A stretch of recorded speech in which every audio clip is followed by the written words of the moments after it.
경제 소식을 빠르고 친절하게 전달해 드립니다. 오늘 굿모닝 경제는 주원 현대경제연구원 경제연구실장과 함께합니다. 실장님 어서 오세요. 예, 안녕하십니까. 실장님, 오늘은 부동산 이야기부터 좀 해보겠습니다. 새해에도 부동산 시장 부진이 이어지고 있는데 전국 아파트 값이 지금 어떻게 돼가고 있습니까? 지금 3월 2주차가 이제 전주 대비 마이너스 0.05% 하락을 했는데 이게 이제 16주 연속 뭐 한 4개월 정도 계속 떨어지고 있는 모습이긴 합니다. 다만 이제 전세 시장 가격은 계속 좀 올라가고 있어요. 전세 시장은 아무래도 공급 물량이 수요에 비해서 좀 모자른, 그리고 앞으로 이제 최근에 분양 단가가 워낙 높다 보니까 이제 시공 자체가 되는 지역이 많지가 않거든요. 그런 모습 생각해 전세 시장은 좀 올라가고 있고, 다만 이제 전국 평균의 매매 가격 변동률이기 때문에 지역별로는 뭐 오르는 지역도 있고 이런 뭐 전체적으로 평균을 내는 거잖아요. 그래서 지역별로는 좀 차이가 있습니다. 추세적으로. 예. 지역별로 차이가 있다고 말씀하셨는데 이 좀 세부적으로 보면 서울 송파구, 뭐 동작구, 뭐 인천 중구, 경기 여주시 등 이 일부 지역이 좀 오름세로 돌아섰다고 하거든요. 이런 지역별 차이가 나타나는데 좀 어떤 배경이 있습니까? 기본적으로는 이제 호재라는 게 있거든요. 부동산 시장에서 가장 큰 호재는 뭐냐면 예를 들어서 뭐 투기 과열지구가 해제됐다든가, 최근에는 이제 그런 호재는 없고 지역 개발 호재가 있다든가, 뭐 교통망이 새로 들어온다든가 이런 거거든요. 예를 들어서 서울 송파구 같은 경우는 이제 영동대로 지하복합 환승센터, 좀 오래된 호재긴 한데 이제 그런 게 있고, 그다음에 동작구 같은 경우는 뉴타운 재건축 재개발 이슈가 있거든요. 뉴타운이 한 2개 정도 큰 이슈가 있습니다. 그리고 좀 주목할 지역은 인천 중구하고 경기 여주시인데 이쪽은 이제 플러스로 돌았거든요. 인천 중구 같은 경우는 이제 영종도하고 연륙교, 섬과 인천 중구를 잇는 다리, 그런 교통망의 호재가 있고, 요번에 이제 GTX-D 그 계획이 뭐 잠정 아니겠지만은 발표되면서 여주역이 신설이 된다는 그런 이제 호재 때문에 이런 지역들을 중심으로 해서 다른 전국적인 어떤 추세하고는 다르게 뭐 보합으로 돌아선다든가 플러스로 돌아선다든가 이렇게 좀 주택 가격이 반등하고 있는 모습입니다. 실장님, 한국은행이 1년에 2차례 정도 통화 신용 정책 보고서를 발표를 하고 국회에 제출을 하는데, 이번 보고서에서는 부동산 시장의 불확실성이 매우 크다 이렇게 평가를 했습니다. 어떤 부분 때문에 이렇게 나오는 건가요? 왜냐하면 이제 2022년 말 기준, 작년 말고요. 우리 가계 자산에서 부동산이 차지하는 비중 62%거든요. 이게 가계 자산, 순 자산이 아니죠. 그러니까 자산이 62%라는 거는 그만큼 부채도 부동산 쪽에 엮여 있다는 부분이 크기 때문에 이런 부동산 시장이 엮여 있다는 거는 이제 부동산 뭐 주택담보대출, 그 자기가 가지고 있는 부동산을 가지고 대출을 받았다는 건데, 이거 우리가 이제 보통 LTV 한 뭐 60%, 70% 잡잖아요. 그러니까 부동산 시세보다. 만약에 현재 부동산 가격이 그거보다 더 떨어진다면, 지금 가지고 있는 것보다 뭐 LTV를 하회한다면, 이게 이제 못 갚고 또 대출을 바로 상환해야 하는 이런 부분 때문에 이제 한은행에서 경고를 한 건데, 그런데 이제 저도 이제 이 보고서가 이제 1년에 2번 나오거든요. 3월하고 9월에 나오는데 그렇게 새로운 내용은 없어요. 뭐 항상 뉴스나 언론에서 많이 얘기됐던 거고요. 뭐 당연히 부동산 가격이 그 정도로 폭락하면 이런 대출 위험이 있는 거고, 그런데 우리가 상식적으로 갑자기 30% 폭락할 수는 없잖아요. 금융위기나 외환위기 때도 한 10%, 많이 잡아 20%밖에 폭락을 안 했기 때문에 한은의 그냥 이 부동산 위험에 대한 어떤 경고 메시지 정도로 우리가 봐야 될 것 같고, 한은이 정말 우리가 부동산 시장의 어떤 급락에 따른 경제 위기로 한국 경제가 빠진다, 이런 메시지는 아닌 것 같고, 다만 이제 금융 당국의 입장에서는 이 부분이 여전히 좀 부동산 시장 전체 가계 대출에 상당한 좀 불안 요인이기 때문에 좀 주의 있게 보겠다, 이런 식으로 해석을 하시면 될 것 같습니다. 그럼 당장 지금의 분위기를 좀 보면 이 부동산 시장 부진이 가계대출 문제로 이어질 가능성에 대해서는 좀 낮게 보시는 겁니까? 이게 이제 개인이 체감하는 입장과 국가 전체의 금융 시스템을 보는 입장으로 나눠봐야 되는데, 개인들은 당연히 어려우신 분들이 있죠. 예를 들어 뭐 다중채무자, 여러 금융기관에서 돈을 빌렸다든가, 아니면 뭐 갭 투자라든가 뭐 연끌을 했다든가, 이런 분들은 상당히 어려울 겁니다. 왜냐하면 금리 수준이 아직도 높거든요. 예. 그리고 이자 상환 부담 때문에 그런 개인의 파산은 점점 늘어날 겁니다. 당연한 거고. 다만 이제 우리가 그 2001년 초반에 뭐 카드채 사태라든가 뭐 금융위기 초반 이럴 때처럼 금융기관 자체가 흔들리는 건 없다. 왜냐하면 이제 금융기관의 입장에서는 충분히 담보를 잡았고, 그리고 금융기관이 대출한 한 금융기관에서 여러 가게에 대해 대출을 했지만 그게 다 부실이 되진 않거든요. 이제 그런 걸 생각할 때 금융 시스템이 흔들릴 가능성, 가계 부채 때문에 예. 그럴 가능성 거의 없다고 보시면 될 것 같습니다. 네, 알겠습니다. 자, 이번엔 좀 물가 이야기로 넘어가 보도록 하겠습니다. 이번에 보고서에도 물가 관련한 내용이 좀 포함이 됐는데 물가 오름세가 목표 수준에 안정될 거로 확신하기는 이르다. 그러니까 이르다 이렇게 평가를 했는데 이렇게 평가하는 좀 배경이 어떻게 됩니까? 최근에 이제 아무래도 2월 달 우리 소비자 물가 상승률이 나왔는데 3.1%가 나왔거든요. 예. 전년 동월 대비. 그러니까 1월에 2.8%로 갔다가 1월에 다시 이제 올라가는 이제 그런 모습이어서 이 부분을 경계를 한 것 같고, 저 올라간 원인은 우리가 이제 알다시피 이제 그 농산물, 특히 뭐 과일 가격이 많이 올라가서, 근데 예. 그 과일이라는 게 수입 과일이 아니고 우리가 이제 국산 과일이거든요. 사과나 배 이런 것들은 사실 뭔가 대체할 상품이 딱히 없어요. 그러니까 바깥에서 해외에서 그 이제 생산한 사과나 배를 가져올 수도 있는데 얘기를 들어보면 우리나라 국민들 입맛에 전혀 안 맞는다고 해요. 달지도 않고. 예. 그럼 이런 이제 사과나 배는 결국은 다음 올해 이제 사과나 배가 그 이제 첫 물량이 출하되는 거의 뭐 늦여름 이 정도나 돼야 그 정도의 어떤 지금의 그 물가 상승률 높은 게 계속 유지가 될 것 같거든요. 그러면 그 부분이 계속 좀 물가를 불안하게 할 우려가 있고, 또 하나는 지금 환율 때문에 수입 물가가 플러스로 돌아섰어요. 그동안에 수입 물가는 계속 마이너스였는데 예. 환율이 1년 전하고 항상 수입 물가를 비교를 하니까 1년 전에 비해서 보면은 많이 좀 올라 있거든요. 1,300원대라서. 이제 그런 부분이 생산자 물가, 소비자 물가로 넘어가면서 올해 상반기 중에는 생각보다 좀 스티키 인플레이션이라 그러죠.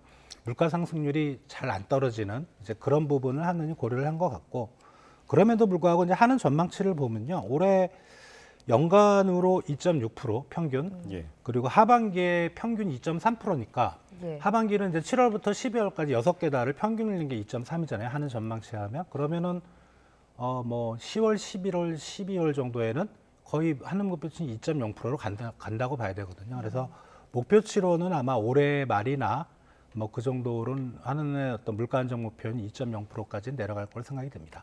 그럼 이런 상황이 그 실장님께서 그동안 주로 말씀해 오셨던 기준금리 하는 해 기준금리 인하 시점에 대한 영향은 크게 없을 거라고 좀 봐야 되겠네요. 그러면. 우리나라 하늘의 금융통화정책 그 기준금리의 결정 요인은 좀 안타깝지만 우리나라 소비자 물가가 아닙니다. 예. 예. 연준이 금리를 언제 내리느냐 그게 제일 중요한 거고, 연준도 자기네들 목표치 2.0 될 때까지 금리 인하를 기다릴 것 같지는 않거든요. 그러니까 연준이 내리고 뭐 한두 달 뭐 요 정도의 시차를 가지고 우리가 금리를 인하할 거기 때문에 우리 한은의 통화 정책의 방향성을 우리가 보려면 우리나라 소비자 물가는 무시하셔도 되고 연준이 금리를 언제 내리느냐 그걸 보시면 될 것 같습니다. 자, 실장님, 그러면은 일단 아까 이제 잠깐 과일 얘기를 좀 해주셨는데 작황부진의 영향을 좀 받았다 이렇게 말씀을 해주셨거든요. 그러면은 그 통화 긴축이 효과를 내는 것도 좀 어려운 건 아닙니까, 이거는? 그런데 이제 우리가 이제 그 통화 정책의 물가 그 기준이 되는 지표를 뭐로 보느냐 하는 건데, 이제 근원 물가는 좀 빨리 안정이 되고 있고요. 그리고 사과나 배라는 거는 사실 그런 과일 물가는 영향을 미치고 있지만, 예. 그게 가중치가 크진 않고, 물론 이제 뭐 2.8에서 3.1로 올라간 거에는 상당히 영향을 미쳤겠지만 이게 시간이 가면 갈수록 그 영향은 줄거든요. 그래서 이런 뭐 일시적인 기후적 요인에 따른 인플레이션은 수요하고는 상관이 없잖아요. 그러니까 한은의 물가 안정이라는 거는 시장 수요가 너무 과열돼서 물가를 다운시키는 이제 그런 게 한은의 주로 기능이고, 이런 공급 측에서 발생하는 일시적 요인은 아마 통화 정책을 이제 결정할 때 크게 영향을 미칠 것 같지는 않을 거라 생각됩니다. 예, 알겠습니다. 왜 지난달 수산물 물가도 좀 보면 1년 전보다 1.8%가 올랐거든요. 물론 이 농산물과 비교를 하면 물가가 그래도 비교적은 안정적인 편이지만 어쨌든 이렇게 올랐단 말입니다. 정부가 지금 수산물 할인 지원에도 예산을 투입하겠다, 여러 가지 이제 안정을 위한 정책을 내놓고 있는데 이 부분에 좀 영향을 미칠 수 있을지도 궁금합니다. 전체 2월 소비자 물가 상승률이 3.1%인데 수산물은 1.8%거든요. 그러니까 농산물이 20.9%고. 그러면 사실 뭐 수산물에는 크게 그거 한다고 소비자 물가가 떨어질 것 같지는 않고. 예. 다만 이제 요번에 이제 해수부에서 풀기로 한 6개 어종이라고 할까요? 거기 보면 다른 품목들은 되게 좀 안정이 돼 있는데 오징어가 한 14% 정도 올라갔어요. 예. 2월 달 거 보면. 그래서 오징어 물량을 풀겠다고 하는 건데 이거는 이제 전체적인 물가 지수를 안정시키겠다고 하는 것보다는 네. 우리가 많이 사 먹는 거잖아요. 그러니까 체감 물가, 우리가 이제 마트에 가서 장을 볼 때 이제 그런 부분을 안정시키면서 어떤 국민의 체감 물가를 떨어뜨리겠다 이런 정책으로 보시면 될 것 같습니다. 자, 알겠습니다. 이 사실 물가로 골치가 아픈 건 우리나라뿐만이 아니고 미국도 마찬가지인데 이 지난달 미국 생산자 물가 지수가 나왔거든요. 이거는 좀 어떻게 나왔습니까? 1.6% 지금 플러스가 된 걸로 알고 있는데 이게 PPI라는 생산자 물가 지수인데 전월비로는 0.6%가 올랐지만 전년 동월대로 그렇게 올랐는데 PPI 생산자 물가에서 넘어가는 게 이제 소비자 물가거든요. 그러니까 PPI라는 거는 기업들이 쉽게 말씀드리면 단순하게 말씀드리면 출하할 때 물가, 예, 공장에서 나갈 때 물가. 근데 그 유통 과정을 거치면서 이제 소비자 물가는 좀 높잖아요. 예. 그러니까 이게 한두 달 정도의 영향을 주면서 이제 소비자 물가에 상승 요인으로 작용할 수 있다. 이런 이제 내용인데요. 요번에 생산자 물가가 올라가는 거는 휘발유 가격이 예를 들어서 6.8%가 올랐습니다. 미국에서. 예. 최근에 유가가 올라간 부분도 있고 이제 그런 거가 생산자 물가에 영향을 미쳤기 때문에 앞으로 미국 소비자 물가 지수가 생각보다 더 고공행진을 할 수 있다. 이런 우려 때문에 지금 생산자 물가에 좀 많은 금융 시장들이 좀 안 좋게 반응을 하고 있죠. 예. 그 시장에서는 어쨌든 이제 미 연준에서 오는 6월쯤에는 실장님 그 기준금리를 인하를 단행할 것으로 기대를 하고 있는 상황인데 지금 같은 이런 물가 상황에서는 인하가 좀 어려울 것 같기도 하거든요. 어떻게 보고 계세요?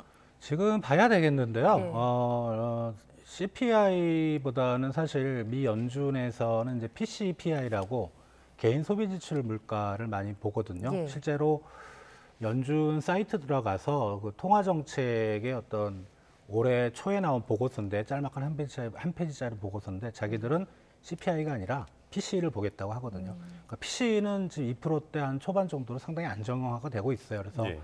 설령 CPI 지표가 좀 나쁘게 나오더라도 연준의 입장에서는 지금 이제 금리나 타이밍을 잡는 게 중요하니까 물가 안정 목표는 CPI 상승률 2.0%가 아니고 PC 2.0%입니다. 그렇다면 이번에 뭐 PPI라든가 최근에 CPI가 좀 안 좋게 나왔던 거 그게 큰 영향을 미칠 것 같지는 않고 다만 이제 그럼에도 좀 뭐라 그럴까 우리가 그 시각적인 효과가 있죠. 뭐 우리 국민들도 잘 모르는데 미국 국민들도 잘 모를 거예요. PC가 뭔지 CPI가 뭔지. 근데 네. 언론에서는 CPI를 계속 떠들 거니까 이제 그런 부분에서는 좀 안 좋은 영향은 미칠 수 있는데 전반적인 통화 정책의 어떤 최근의 흐름 그리고 연준 인사들이 언론에 나와서 하는 걸 봐서는 6월 달 전후로 아마 금리 인하가 있을 가능성이 가장 높다고 생각이 됩니다.